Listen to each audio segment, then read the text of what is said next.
Bom dia, igreja, graça e paz. Só o estudo bíblico que é com a boina, pregação não. O pessoal brinca, né? Fala que a boina é está para o teólogo como o kippá está para o judeu, né? Mas não é bem assim não. Eu convido vocês a abrir a escritura. Em Mateus capítulo 24, nós vamos ler do versículo 1 até o versículo 14.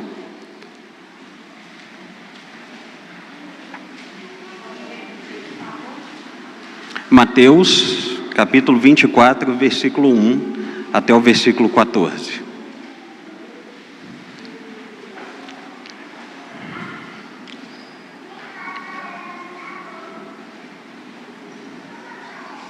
Uma dica: se você tiver com dificuldade de encontrar Mateus, vem para a escola bíblica dominical.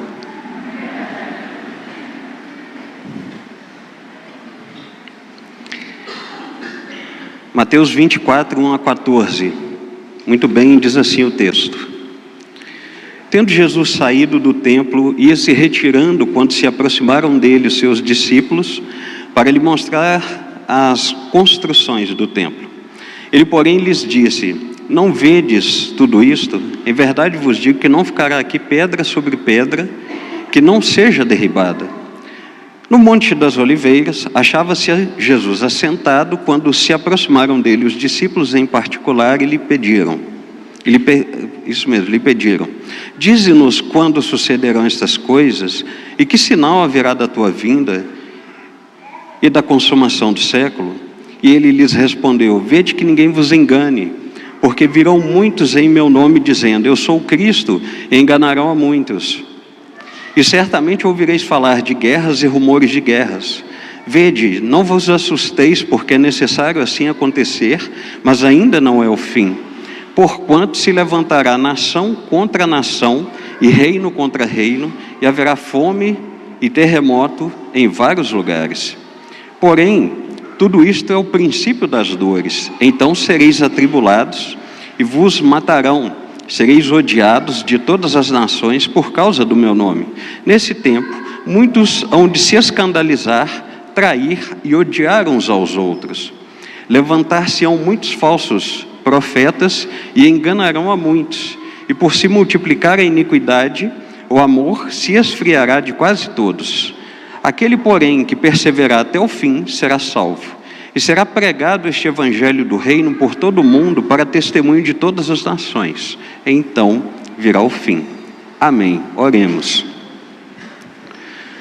Ó Deus e Pai, em nome de Cristo Jesus, Senhor, nós bendizemos e engrandecemos o Teu nome. Te agradecemos pela Tua santa presença na nossa vida, no culto público. Te agradecemos, ó Deus, pelo período musical, pelo período de louvor. Te agradecemos por ter preparado a nossa mente e o nosso coração para a Tua palavra. Então o que pedimos agora é o entendimento daquilo que vai ser exposto. O entendimento, ó Deus, daquilo que vai ser ensinado na Tua palavra para nós essa manhã, para o louvor e a glória do Teu santo nome, em nome de Cristo Jesus. Amém. Bom, como o pastor Velber anunciou, nós estamos dando sequência hoje na proposta iniciada pelo nosso pastor, o Maxwell, de falar sobre os temas criação, queda e redenção. E especificamente essa mensagem é também uma mensagem que envolve a redenção. Por quê? Porque a redenção, sem falarmos da volta de Jesus, não é uma redenção completa. Afinal de contas, a redenção, o próximo passo, digamos assim, depois de termos sido transformados e termos sido salvos, é a nossa santificação, é o nosso aperfeiçoamento para convivermos com o Senhor eternamente, quando o seu reino tiver sido estabelecido, isto é, na segunda vinda de Cristo, na sua volta. Então é necessário que a gente entenda quais são os sinais da volta de Cristo. Por quê? Porque já que passaremos com Ele a eternidade, falarmos em redenção apenas nessa vida, torna o tema redenção incompleto. Ok? Então, hoje a gente vai falar do que completa a proposta da redenção, que é a volta do Senhor Jesus ou a sua segunda vinda. Então, quando a gente olha para a estrutura do texto, do capítulo 24, versículo 1, até o capítulo 25, versículo 46, nós temos aqui o chamado discurso de julgamento, ou o chamado sermão escatológico de Jesus.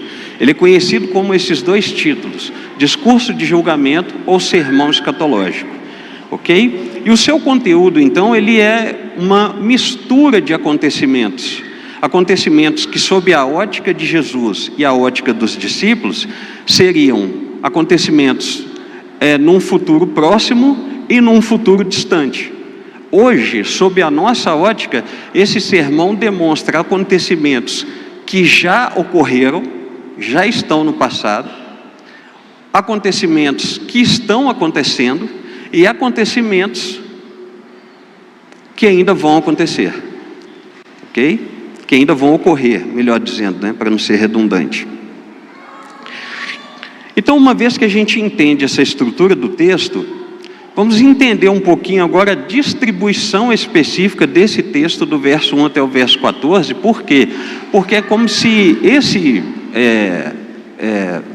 texto que nós acabamos de ler, ele é como uma espécie de introdução. É como se Jesus estivesse falando: olha, a minha vinda de modo geral, de forma generalizada, não dando muitos detalhes, será assim. Então, é o que a gente vai ver hoje, do verso 1 até o verso 14. Porque do verso 15 em diante, nós temos os pormenores, nós temos os detalhes dessa vinda de Cristo, dessa segunda vinda. E como o texto selecionado foi só do verso 1 ao 14, então nós vamos ver essa explicação geral do Senhor Jesus. Então, no verso 1, Jesus havia passado parte do seu dia dentro do templo, e lá dentro do templo ele havia proferido os famosos ais, né, que a Bíblia nos ensina no capítulo 23. Então, quando a gente lê o capítulo anterior, o 23, do versículo 1 até o versículo 36, Jesus então faz a sua denúncia contra os líderes religiosos. E do versículo 37 até o versículo 39, ele profere a sentença contra Jerusalém. E essa sentença que ele profere contra Jerusalém é o que vai dar para nós, quando a gente lê a Bíblia hoje, a base para justificar por que Jesus proferiu o sermão escatológico. Ok? No versículo 2, então, esse fato aqui ocorrido em que os discípulos mostraram a estrutura do templo, as construções do templo, e eles estavam ali, digamos assim, empolgados com toda aquela construção, com toda aquela arquitetura, com toda aquela beleza, Jesus declara que aquilo ali seria destruído, não haveria pedra sobre pedra. Esse trecho aqui específico do versículo 2 é uma profecia que se cumpre alguns anos mais tarde. No ano 66, Israel, ou a Judéia ali no caso, entra em guerra contra Roma. E entra em guerra contra Roma exatamente porque entendia que Roma estava abusando da cobrança de altos impostos. Então eles se rebelaram, entraram em guerra contra Roma, e no ano 66, então, o general Vespasiano, ele entra em guerra, sitia a cidade, destrói, mata muita gente, e aí o seu filho, aquele que o sucede, o general Tito, termina então o massacre, e aí no ano 70, o templo é destruído, o templo é derrubado, e aí é considerado então que a queda de Jerusalém ocorreu entre os anos 66 e 70, e de fato aquilo que Jesus disse aconteceu, não ficou pedra sobre pedra. Então, sobre a ótica de Jesus, como eu disse, a profecia era para um futuro próximo, e de fato, 40 anos depois, pouco mais de 40 anos depois, o templo foi destruído. Agora, sobre a nossa ótica, esse evento é passado, ele já aconteceu. E aí, no versículo 3, os discípulos, de alguma maneira, eles vincularam, então, a destruição de Jerusalém com a segunda vinda de Jesus. E, de fato, nesse ponto, eles estavam certos. Mas isso não queria dizer que seriam dois eventos que aconteceriam ao mesmo tempo. Então, quando eles vincularam a destruição de Jerusalém, a profecia sobre a destruição de Jerusalém, com a segunda vinda de Jesus, eles lançaram 3 perguntas. Primeira, quando sucederão essas coisas? Segundo, que sinal haverá da tua vinda? Terceiro, qual é o sinal da consumação do século, ou qual é o sinal do fim do mundo? E aí Jesus, para mostrar que a vinda dele realmente estava vinculada com a destruição de Jerusalém, mas que seriam acontecimentos que ocorreriam em tempos diferentes, ele dá a resposta então, da primeira pergunta, quando sucederão essas coisas? Entre os versos 15 a 28, que sinal haverá da tua vinda? Jesus responde sobre esses sinais entre os versos 29 e 31, e qual é o sinal da consumação do século? Ele responde entre os versos 32 até 51. Entendida então essa estrutura, então agora a gente vai analisar do verso 4 até o verso 14 e finalmente então transcorrer para a exposição do texto. Entre os versos 4 até o 14, Jesus conscientiza os discípulos para que eles não sejam enganados. Vejam que ninguém vos engane, ou seja, olha, fiquem atentos, prestem bastante atenção aos sinais, prestem bastante atenção aos acontecimentos. Por quê? Porque se vocês prestarem atenção, vocês vão entender como se dá a minha vinda. Mas se vocês ficarem desatentos, qualquer uma dessas situações aqui que acontecer, vocês já vão logo interpretar como a minha volta. E essas situações são apenas o princípio das dores. Ainda não é minha volta. Então Jesus informa que esses são sinais do seu julgamento. Em outras palavras, essas coisas que aconteceram, que acontecem e que ainda vão acontecer, que a gente vai desdobrar daqui a pouco, já faz parte do julgamento de Cristo sobre esse mundo. Então, uma curiosidade é que muitos de nós estamos esperando que esse julgamento ainda comece. Muitos de nós estamos achando que Jesus vai julgar o mundo no futuro. Prestem bastante atenção. Se lá no dia do julgamento do trono branco, Jesus fosse de fato abrir o livro e falar da nossa vida, cada detalhe, cada pecado, cada situação que fizemos, quem tivesse atrás de mim na fila podia sentar, porque vai demorar. Iria demorar bastante, muito mesmo. Mas não é assim que vai acontecer. A abertura dos livros apenas denuncia, apenas apresenta que Jesus vai pronunciar a sentença. Vinde, benditos de meu Pai, entrai no gozo, ou apartai-vos de mim, malditos, porque eu não vos conheço. Ponto. É só isso que Jesus vai pronunciar. Por quê? Porque o julgamento de todas as nossas obras, desde a morte e ressurreição de Cristo, até o dia que Ele voltar, e até a consumação de tudo, já está acontecendo. Jesus deixa claro que esses sinais são sinais do seu julgamento, e enquanto esse julgamento está acontecendo, isso indica a sua volta. Mas ele não disse quando, ele não informa quando é que ele vem. Ele só informa: estou julgando, e enquanto eu julgo, fiquem atentos, estes são sinais da minha vinda. Está claro, queridos?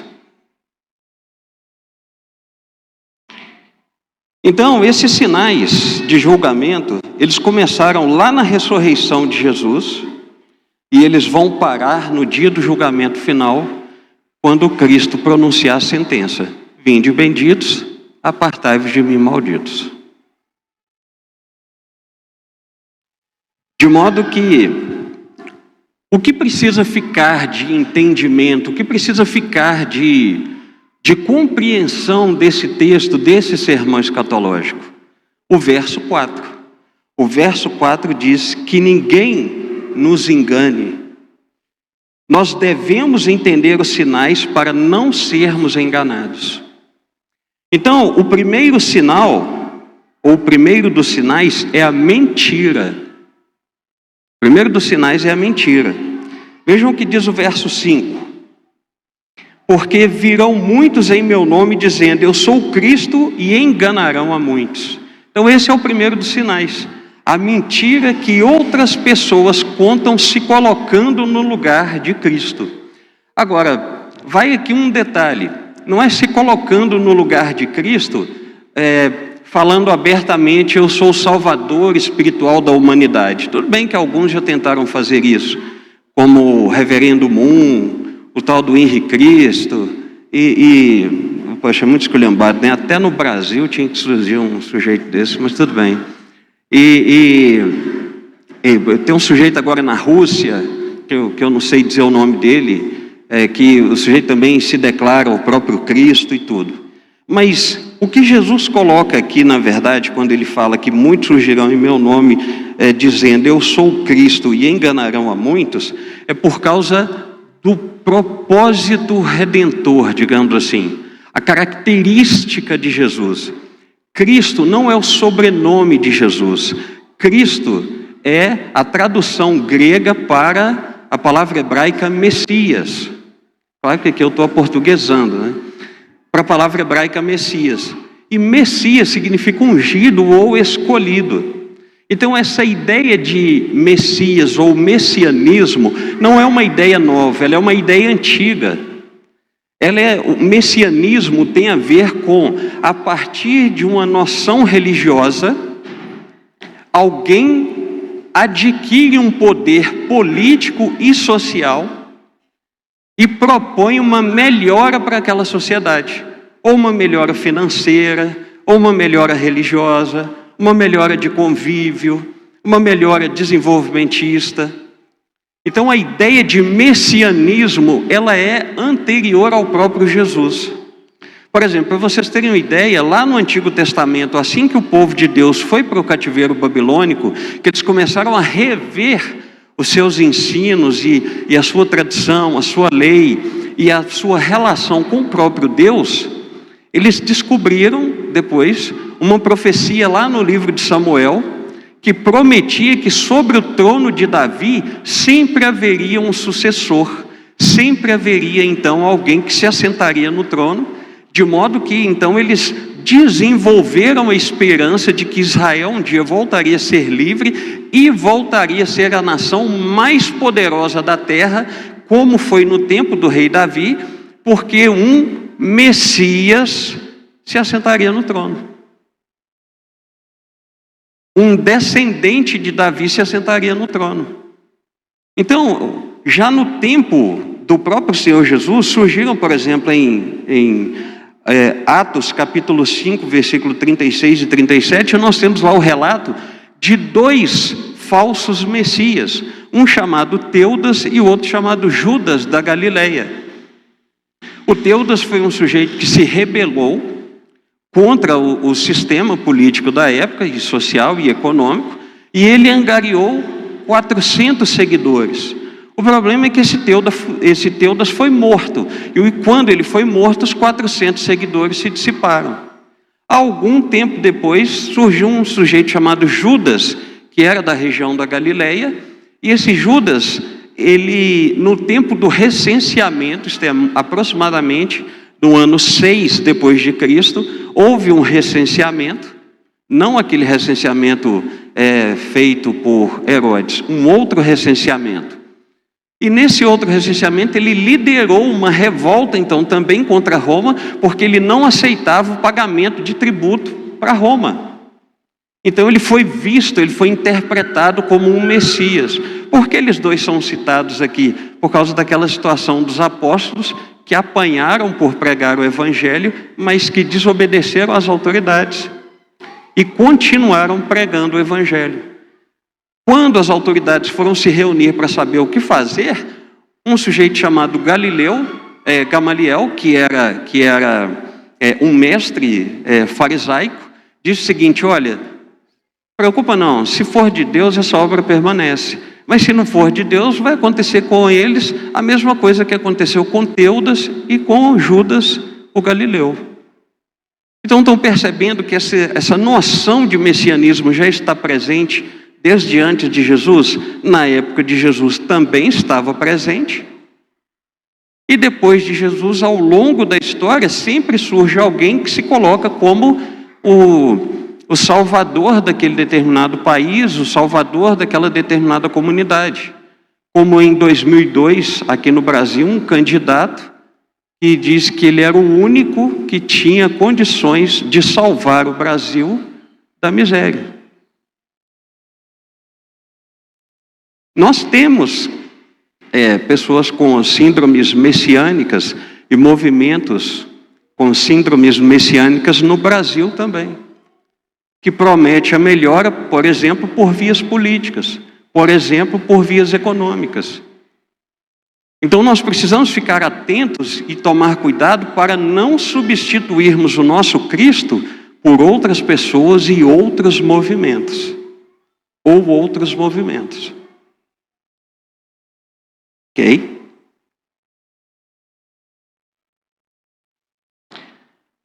A segunda lição, então, que nós aprendemos aqui nesse texto, nós já descobrimos que o primeiro dos sinais é a mentira. O segundo dos sinais são as destruições. Vamos ver o que diz aqui entre o versículo 6 até o versículo 8 do texto. E certamente ouvireis falar de guerras e rumores de guerras.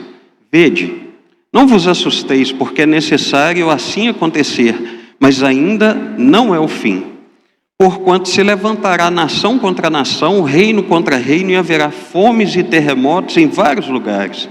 Porém, tudo isto é o princípio das dores. Pode notar que os versos 6 e 8, eles nos garantem que essas destruições ainda não são o fim. É evidente, queridos, que ao longo da história sempre ocorreram destruições. Então vocês estão entendendo que essas destruições, elas fazem parte do julgamento de Cristo sobre a humanidade. O julgamento não vai começar, queridos, como eu disse. Jesus deixou claro que guerras, rumores de guerras, nação se levantando contra nação, fome, peste, terremoto. Alguém fala assim: mas é claro que Jesus não está voltando agora, porque sempre teve fome, sempre teve peste, sempre teve terremoto. Você não entendeu o texto bíblico. Sempre teve fome, peste, terremoto, nação contra nação e guerra, porque desde que Jesus morreu e ressuscitou até hoje, estes sinais mostram que ele está cotidianamente julgando a humanidade. Ele está diariamente condenando a humanidade. Lembre-se da sentença de Jesus em João, quando ele vai proferir lá no verso 18 e no verso 19 do capítulo 3, em que ele diz assim: o mundo já está condenado. Eu não vim para julgar o mundo. O mundo já está condenado. E por que isso? Porque um julgamento pressupõe o benefício da dúvida. Se o Leonardo vai a julgamento, pode ser que ele cometeu o crime, pode ser que ele não cometeu o crime. Pode ser que ele seja inocente, pode ser que ele seja culpado.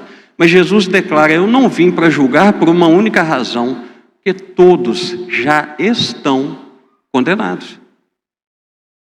Não tem benefício da dúvida para ninguém. Está todo mundo condenado diante de Deus.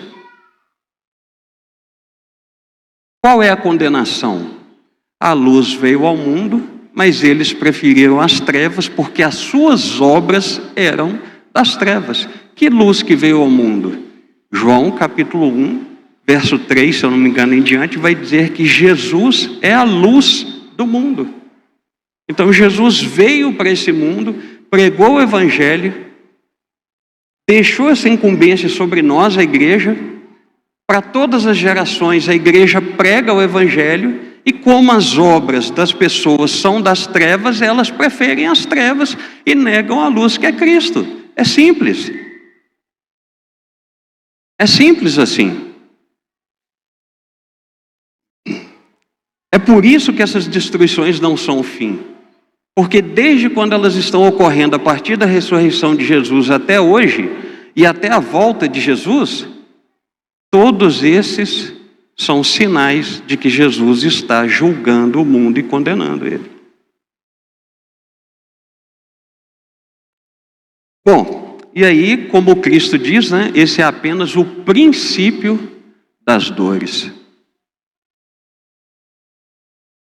E aí, vamos entender agora essa expressão, princípio das dores? O princípio das dores é usada por Jesus em Mateus 24:8 e Marcos 13:8.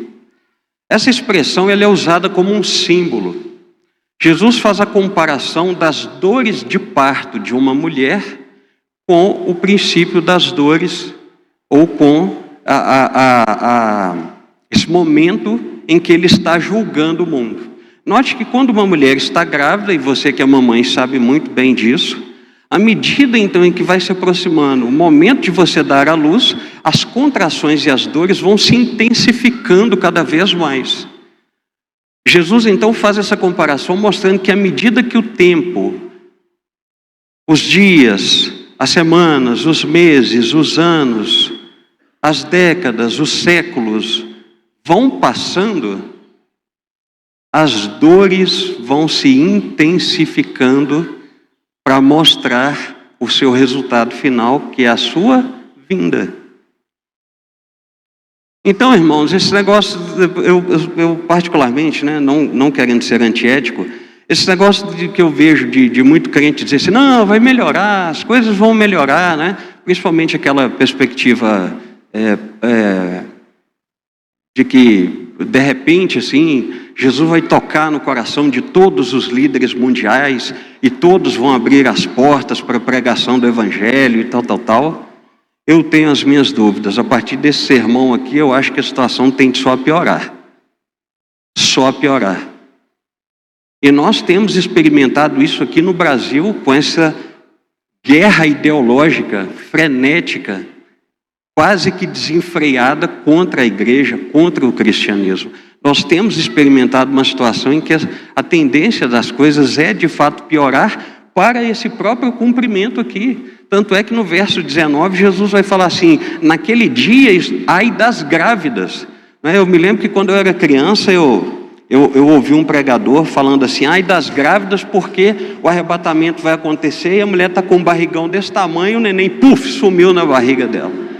E aí ela fica doida, meu Deus, meu neném e tal. Isso aí é tertúlia flácida, bovinos, adormentar lies mortais. Conversa mole para boi dormir. Entendeu? Não tem jeito, não é assim que vai acontecer. O ai das grávidas é exatamente essa, para ressaltar essa condição das dores, no caso desses sinais aqui, até a vinda do Senhor Jesus. Ok? Tem gente até que especula, né? Ai das grávidas, porque vai ser difícil sair correndo e tal, não sei o quê. Mas, enfim. Não vamos entrar nesse mérito aí, não. Então, o princípio das dores, queridos, é essa expressão, significa isso. E como o sermão escatológico de Jesus envolve acontecimentos que na nossa ótica já aconteceram, como a destruição de Jerusalém, acontecimentos de destruições de nações ao longo da história e destruições de nações ao longo, no decorrer aí do futuro, então nós vamos exemplificar com a própria destruição de Jerusalém, que de fato aconteceu ali entre os anos 66 e 70. As guerras chamadas romano-judaicas, ou judaico-romanas, foram 3 grandes guerras ao longo de quase 3 séculos. E a primeira dessas guerras aconteceu de fato entre o ano 66 e 70, como eu disse, e em que ocorreu a destruição de Jerusalém, a derrubada do templo, por causa da revolta dos judeus, porque eles estavam descontentes com os impostos. Um determinado general, que eu não vou me lembrar o nome aqui agora, ele saqueou o templo, porque o que acontecia? O templo naquela época, ele era utilizado também como se fosse uma espécie de casa da moeda, na região da Judéia. Então, quem morava no ambiente rural tinham as sinagogas, e quem morava no ambiente urbano tinha o templo. E aí nós tínhamos lá alguns grupos específicos, como o grupo dos zelotes, que eram uma espécie de guerrilheiros militares. Nós tínhamos o grupo político-religioso dos fariseus, e nós tínhamos o grupo religioso dos saduceus, que ministravam então os cultos naquela época. E nós tínhamos então os escribas. Os escribas eram os doutores da lei civil, equivalente aos advogados. Não estou dizendo que advogado aqui é corrupto, estou mostrando a equivalência para a gente entender. Os fariseus e saduceus eram como os teólogos. Eu também não estou queimando filme de teólogo aqui, dizendo que teólogo é igual fariseu. Não é? Nós até temos um seminário na igreja, eu te recomendo estudar. Mas digamos assim que os fariseus eram os teólogos ortodoxos e os saduceus os liberais, eles não criam na ressurreição. E aí, sob essa condição, então, havia o pagamento de impostos que eram feitos por judeus, que eram chamados então de publicanos. Então, o publicano era considerado um traidor da sua causa. Por quê? Porque ao invés de ele ficar do lado do povo, ele ficava do lado de Roma, coletando impostos. E quase sempre um publicano fazia caixa 2. Coletava a mais para ele ter dinheiro para ele. De modo que, diante desse contexto, diante dessa situação,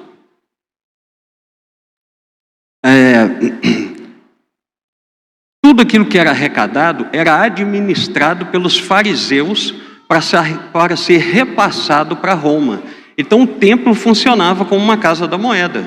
Nesse caso, então, havia estoque de dinheiro, estoque de valores arrecadados dentro do templo. Então o que esse general fez? Um dia ele entrou e roubou, saqueou todo o dinheiro do templo e deu ordem para que os judeus, no caso os publicanos, coletassem mais impostos ainda. Então isso deu uma revolta muito grande nos judeus, e eles resolveram então entrar em guerra com Roma para saber se eles conseguiam se livrar de Roma, o que não aconteceu. Como eu disse no início da pregação, na introdução, Vespasiano iniciou a guerra, Tito terminou, houve um massacre, muitas pessoas morreram e o templo foi destruído no ano 70. Então é considerado que a queda de Jerusalém, a capital da Judéia, se deu no ano 70. Então, esses sinais de destruição de Jerusalém, que já aconteceram, o que Jesus quis dizer aqui entre os versos 6 até o 8, falando de guerra, rumor de guerra, nação contra nação, o que aconteceu em Jerusalém é como se fosse um apontamento, um demonstrativo, um exemplo do que vai acontecer em todo o planeta com toda a humanidade. Aí alguém pergunta, mas então eu posso ficar tranquilo, né, pastor? Isso vai acontecer, isso não está acontecendo. Não, é o contrário. Desde que Jesus morreu e ressuscitou até a sua vinda, nós temos guerra, rumores de guerra, nação se levantando contra nação, fome, pestes e terremotos em todo o planeta, entre as nações.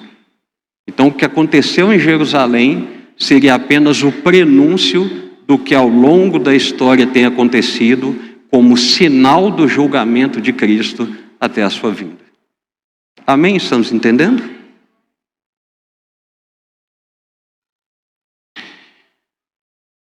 E aí nós temos um terceiro sinal. O terceiro dos sinais é a hipocrisia. Então vamos ver aqui o que diz dos versos 9 até o 12.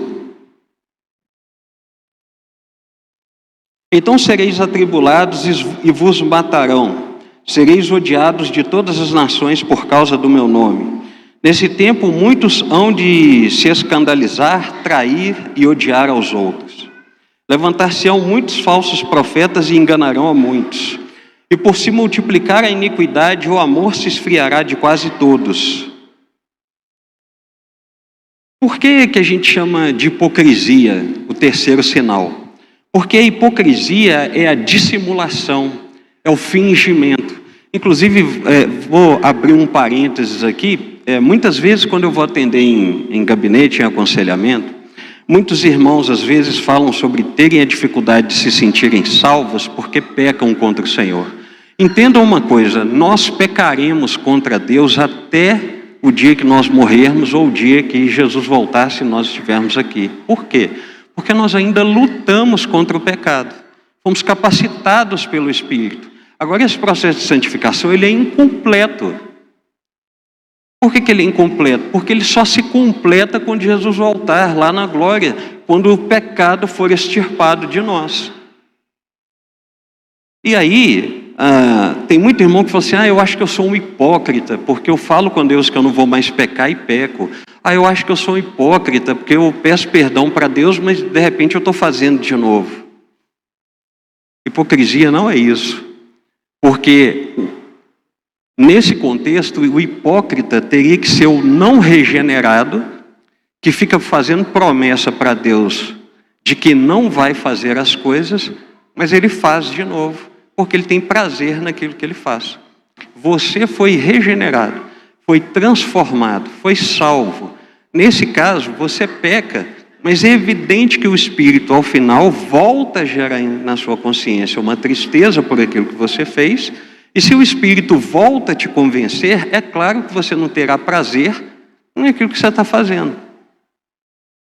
Então não se preocupe, você é regenerado, você é salvo, você que foi lavado pelo sangue de Cristo, você que tem o Espírito habitando dentro de você, você não é hipócrita. Você é apenas alguém que luta contra o pecado e tem hora que ganha e tem hora que perde. Pronto, só isso. Fecha parênteses. Então, a hipocrisia, ela significa dissimulação, ela significa fingimento. E aí, Jesus começa a mostrar essa dissimulação, esse fingimento em alguns setores ao longo dessa distribuição de versículos. Perceba, o verso 9 mostra que haverá hipocrisia da sociedade. A sociedade hoje que se diz tolerante, a sociedade hoje que se diz aberta a todos os movimentos sociais, a sociedade hoje que se diz aberta a todas as ideologias, a todas as formas de se viver, o verso 9 vai dizer o seguinte, que quando nós formos atribulados, e agora não nós igreja, mas nós sociedade, quando nós formos atribulados, eles nos matarão, nós seremos odiados de todas as nações por causa do nome de Cristo. Vocês estão percebendo? Vai haver uma hipocrisia da sociedade, porque a hora que começar a estreitar mesmo, começar a apertar mesmo, começar a funilar ali o caminho para essa volta de Cristo, a sociedade vai nos perseguir e nos matar. E aí não é matar figurativamente não, é nos matar mesmo, literalmente, como a gente já tem visto aí, um setor que a gente chama de igreja perseguida, principalmente na região da Ásia, em que o pessoal mata por decepação, né, pastor? Passa a espadinha na cabeça mesmo, no pescoço, e a cabecinha rola, e é isso mesmo. Vai nos matar. Então, se até esse momento nós estivermos aqui, se prepare psicologicamente para isso. Amém? Amém? Posso ouvir um amém? Oh, glória a Deus. Então, amém, né, pastor? Aleluia. O pessoal está entendendo a noção de missão. Dar a vida agora por Cristo, graças a Deus. E aí, a próxima demonstração de hipocrisia será, agora vem uma coisa meio chata de falar. A próxima hipocrisia será da própria igreja. Vamos ver o que diz aqui o versículo 10. Nesse tempo, muitos hão de se escandalizar e trair uns aos outros. Agora, o legal é que agora ninguém olha nem para os lados. Não ousa nem olhar de lá para tipo assim, você que vai me trair, né? Ninguém arrisca, mas é verdade. Diante desse contexto, aqueles que são fracos na fé, aqueles que são imaturos, aqueles que acham que têm uma relação clientelista com a igreja e com Deus, aqueles que acham que Deus é obrigado a fazer todas as suas vontades, senão você não serve a Deus, aqueles que acham que o pastor tem que fazer do seu jeito e tem que fazer todas as suas vontades, eu acho que você precisa amadurecer e rápido. Eu acho que você precisa crescer na fé e rápido. Eu acho que você precisa entender o seu lugar no reino e rápido. Você não é o reizinho, você não é a rainhazinha, você não é o príncipezinho e nem a princesinha. Você é o filho que foi amado e resgatado por Cristo. Você é o servo que está misticamente ligado a Cristo, de modo que, assim como Ele deu a sua vida por você, agora é a vez de você dar a sua vida por Ele. E como você dá a sua vida por Ele? Servindo os irmãos, servindo uns aos outros, em comunhão uns com os outros, na evangelização, na realização da missão.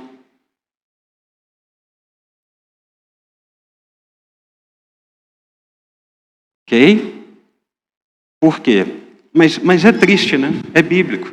Inevitavelmente, algumas pessoas fracas na fé se escandalizarão e vão se desviar. Inevitavelmente, algumas pessoas fracas na fé se escandalizarão ao ponto de dedurar, trair uns aos outros. Imagina um governo que de repente persiga o cristianismo e as igrejas e de repente entra aqui dentro e começa a te fazer perguntas. Quem é o líder? Quem é o pastor? Quem é esse? Quem é aquele? É certo que você que está firme na fé está disposto a morrer e não contar quem é o pastor dessa igreja. Mas você que é fraco vai falar, o nome dele é Maxwell Alves Castenberg, mora na rua tal, no número tal, tem 2 filhos, a esposa dele é a Monique, se quiser eu até te levo lá. Irmãos, a gente está rindo, mas cuidado, como diz o Cláudio, para você não estar rindo de você mesmo. Então haverá hipocrisia na igreja. A próxima hipocrisia, agora é mais pesada ainda, será dos pregadores, conforme o verso 11. Verso 11 diz assim, levantar-se-ão muitos falsos profetas e enganarão a muitos. Quando a gente olha para 2 Timóteo capítulo 4, versículo 3, o fim do versículo diz que as pessoas procurarão muitos mestres que lhes ensinem apenas o que agrada. Queridos, de novo eu quero ressaltar, não pense que isso é uma coisa que vai acontecer. Isso já está acontecendo desde a ressurreição de Jesus até hoje. Quantos pregadores vocês têm por aí que pregam prosperidade, que pregam que se você devolver o dízimo, Deus se torna o seu devedor. Gente, isso é ridículo, preste atenção nessa linha de raciocínio. Então todo mundo aqui na igreja sabe que eu subi aqui de boina, essa boina é minha. Aí o pastor Velber se aproxima de mim e fala, Léo, me empresta a boina. Agora, pastor, pode usar. E ele usa por tempo indeterminado, tempo que ele quiser. Um belo dia eu chego para ele e falo assim, pastor, agora eu preciso da boina de volta. Na hora que ele vai me devolver a boina, que eu pego a boina, ele segura ela. Oi, pastor, está tudo bem aí? A mão? Faltou a coordenação motora? O que foi? Não, o que você vai me dar em troca? Mas como assim? A boina não é minha? Mas você tem que me dar alguma coisa em troca. Tem muita gente que faz isso com o dízimo. Ele é de Deus e a pessoa fica, o senhor tem que me dar alguma coisa em troca. Isso é ridículo. Isso caracteriza aquela infantilidade lá daqueles que vão trair. Então não tem o menor fundamento isso. Ok? Pregadores que dizem que se você devolver o dízimo, Deus se torna o seu devedor. Pregadores que dizem que se você fizer uma oferta de sacrifício, Deus te prospera ou te cura. O Evangelho nunca prometeu cura para ninguém, ele prometeu salvação. Quando você olha para os milagres realizados pelo Senhor Jesus, eles ocorreram com o único objetivo, mostrar que Ele é o mesmo Deus do Antigo Testamento. Ponto. Só isso. Se Ele quiser curar, se Ele quiser libertar, se Ele quiser fazer qualquer outra coisa fora de salvar, você está pegando boi. Só isso. Só isso. Desculpa. Pegando boi não é a expressão mais adequada. A expressão adequada foi pela graça. Pronto. Foi pela graça. Então, esses pregadores que são falsos profetas, que ficam pregando desde aquela época até hoje, promovendo estratégias, como um título de culto que saiu aí agora pelas redes sociais, é uma coisa totalmente incabível. Faz parte dessa hipocrisia. Faz parte do pregador fingir que é um homem de Deus para enganar você, para ludibriar você. De fato, é uma hipocrisia, é uma dissimulação. E a última das hipocrisias será de cristãos individualmente. Peça a Deus que você não esteja enquadrado nessa condição aqui. Verso 12, e por se multiplicar a iniquidade, o amor de muitos se esfriará. Algumas versões dizem o amor de quase todos, se esfriará. Sabia que existe gente dentro da igreja desviada? Sabia que existe gente dentro da igreja que o coração está longe de Deus? Sabia que existe gente dentro da igreja desigrejada? Não no sentido institucional, porque ela às vezes vem, ela às vezes congrega.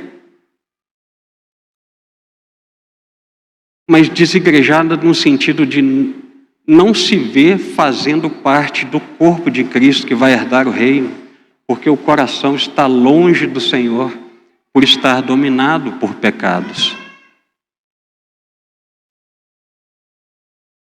Dizer que você é da igreja de Cristo não é ter o seu nome no hall de membros.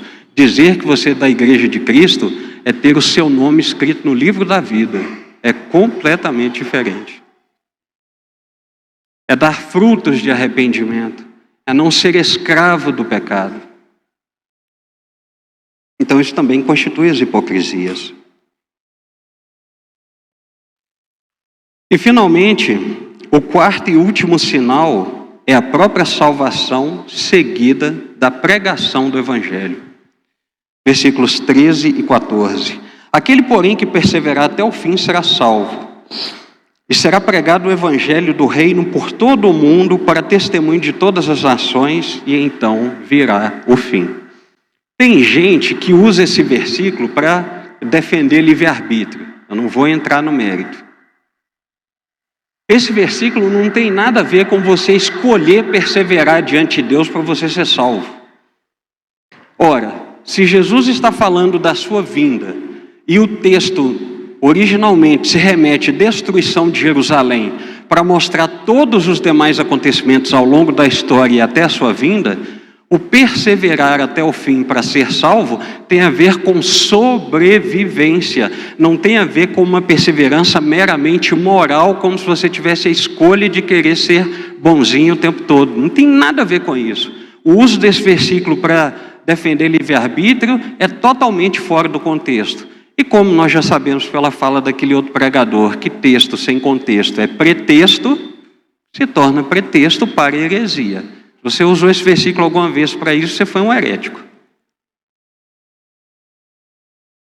Então vamos entender aqui o verso 13. Note que o verbo perseverar no verso 13 tem a ver com sofrer pacientemente. Há diversas formas de sofrimento, sofrimentos pessoais, mas há também sofrimentos coletivos, sociais. A sua consciência como cidadão de ver a situação do seu povo, de ver a situação do seu bairro, da sua cidade, do seu país, de ver a degradação moral das pessoas, de ver a degradação política, tem a ver com isso, com esse sofrer pacientemente, sabendo que todos esses sinais, desde que Jesus morreu e ressuscitou, fazem parte do juízo, do julgamento, da sentença condenatória de Deus sobre o mundo. E é claro que você sofre com isso, porque você está aqui nesse mundo também, mas você tem uma esperança. A esperança de ser salvo. Percebeu que interessante? Então, o substantivo fim do verso 13 tem a ver com propósito. A palavra no grego é telos, de teleológico. Então, quando fala assim, até o fim, é o cumprimento de todo o propósito salvífico de Deus ao longo da história. Então você deve perseverar até que Jesus decida voltar, ainda que você morra primeiro. Mas você deve perseverar até o fim. Não é o fim da sua vida, é o fim do propósito salvífico de Deus. E o adjetivo salvo aqui do verso 13 tem a ver com estar protegido, ter recebido livramento. No contexto, lá da destruição de Jerusalém, ou seja, se você morou em Jerusalém entre os anos 66 e 70 e conseguiu sobreviver, você foi salvo dessa situação. Mas esse mesmo adjetivo também significa estar salvo da condenação eterna, quando o propósito final, ou melhor dizendo, o propósito salvífico chegar ao seu fim, chegar ao final. Estão percebendo aqui que interessante? Nós somos, então, convidados, instigados, incitados a perseverar para experimentarmos a salvação final de Cristo, que será o seu momento de glória e o nosso momento de glória. De modo que nós somos incumbidos ainda de uma responsabilidade. Enquanto a igreja ao longo dos séculos, e nós hoje, e aqueles que estarão depois de nós, enquanto nós passamos pelo princípio das dores, nós devemos continuar pregando o Evangelho, porque só depois que o Evangelho for pregado a todo mundo, é que Jesus volta. Conforme o verso 14. Então, quando vocês ouvem o pastor Velber falando, irmãos, vamos contribuir, irmãos, vamos orar, irmãos, vamos enviar, irmãos, vamos nos dedicar, nós estamos cumprindo exatamente também um sinal da volta de Jesus.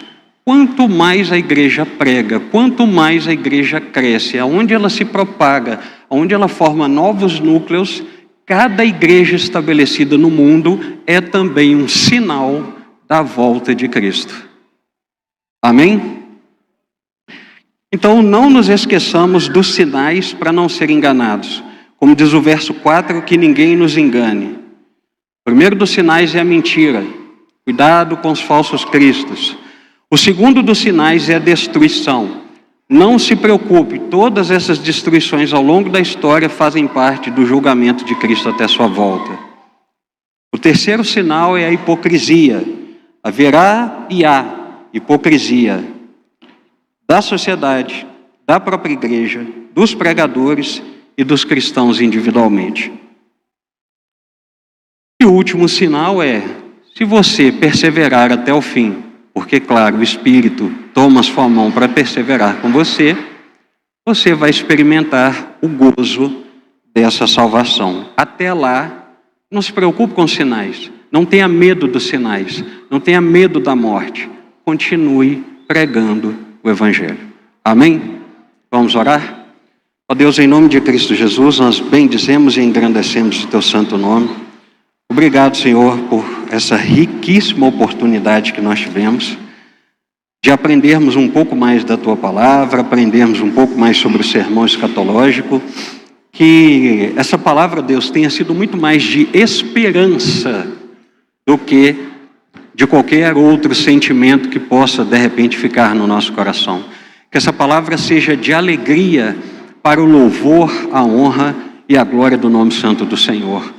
Continue conduzindo a Tua igreja para a pregação do Evangelho e retire de nós, ó Deus, todo o medo, toda insegurança, mas que como soldados valentes de Cristo, continuemos a pregar o Evangelho e Te honrando em nome de Cristo Jesus. Amém, amém e amém.